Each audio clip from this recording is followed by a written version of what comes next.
Panteng terus. Ngejreng sih.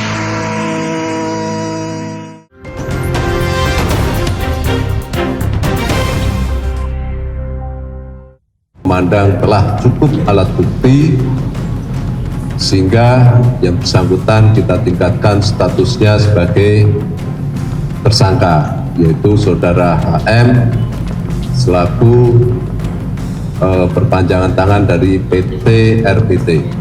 Adapun perbuatan yang disangkakan kepada tersangka HM ini diduga yang bersangkutan melanggar Undang-Undang Pemberantasan Tindak Pidana Korupsi. Jadi tersangka korupsi komoditas timah 28 Maret 2024, suami Sandra Dewi dan Helena Lim. Mengejutkan, suami Sandra Dewi dan Helena Lim jadi tersangka korupsi komoditas timah. Publik baru-baru ini dihebohkan dengan penetapan tersangka kasus korupsi terhadap suami Sandra Dewi oleh Kejaksaan Agung mengenai dugaan adanya mengakomodir kegiatan pertambangan liar yang berada di wilayah izin usaha pertambangan PT Timah Tbk.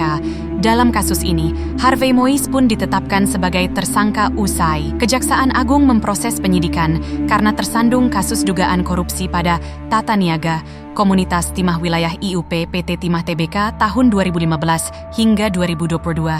Kamis, 28 Maret 2024, saat Harvey keluar dari Kejagung terlihat tidak mengeluarkan perkataan apapun kepada awak media dan dalam keadaan tangan sudah terborgol lengkap dengan baju tahanan.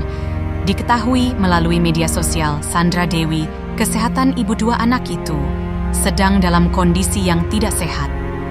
Direktur Penyidikan Jampitsus Kejagung, Kuntadi mengatakan, setelah dilakukan pemeriksaan secara intensif tim penyidik memandang telah cukup alat bukti.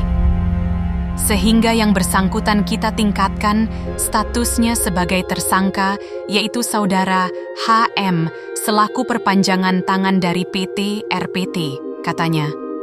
Kuntadi menyebutkan, adapun perbuatan yang disangkakan kepada tersangka HM ini diduga yang bersangkutan melanggar ketentuan Pasal 2 Ayat 1 dan Pasal 3 untuk Pasal 18 Undang-Undang Pemberantasan Tindak Pidana Korupsi untuk Pasal 55 Ayat 1 ke 1 KUHP.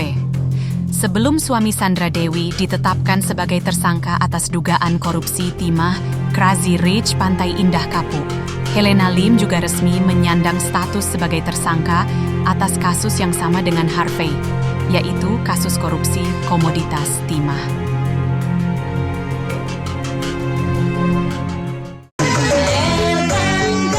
Panteng terus. Ngejreng sih.